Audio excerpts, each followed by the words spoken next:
కార్మికుల శ్రేయస్సు కొరకు కాంగ్రెస్ పార్టీ ప్రభుత్వం గౌరవ ముఖ్యమంత్రి రేవంత్ రెడ్డి గారు ఇచ్చిన మాటకు కట్టుబడి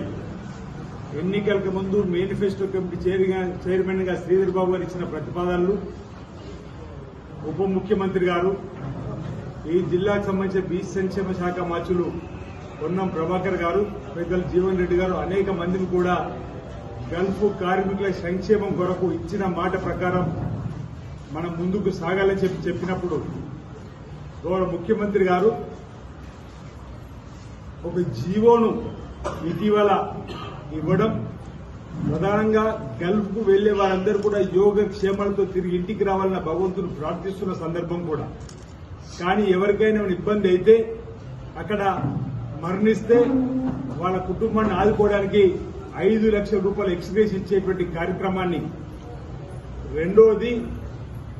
గల్ఫ్ లో ఉన్నటువంటి వారికి ఏదైనా ఇబ్బంది తలెత్తితే ఓ సలహా మండలి ఉండాలని చెప్పి కోరినటువంటి గల్ఫ్ కార్మికుల శ్రేయస్సు కోసం ప్రజా సంఘాలు ఆ కోరిక మేరకు ఓ సలహా మండలిని ఏర్పాటు చేస్తూ గల్ఫ్ లో ఉన్నటువంటి వారి కుటుంబ సభ్యులు 5వ తరగతి నుంచి చదువుకునే వారికి ప్రాధాన్యత గురుకులాలు ఇవ్వాలని చెప్పి అనేది 3వ అంశం. 4వ అంశం, ఈ 4 అంశాలతో కూడుకున్నటువంటి జీవోను ఇటీవల విడుదల చేయడం జరిగింది. ఈ రోజు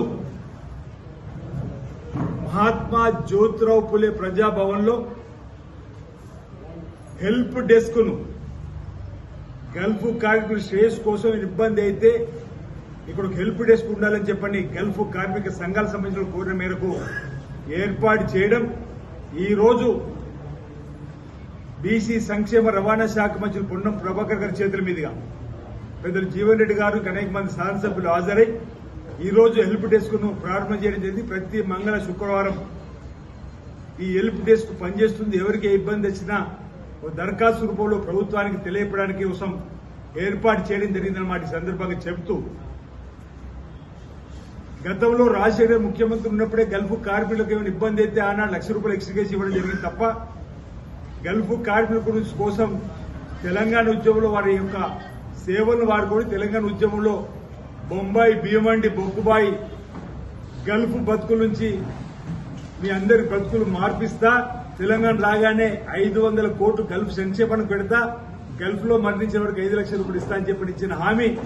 కేసీఆర్ నిలుపుకోలేకపోయిండు. కేసీఆర్ తన్నుడు కేటీఆర్ తండ్రిని ఒప్పించి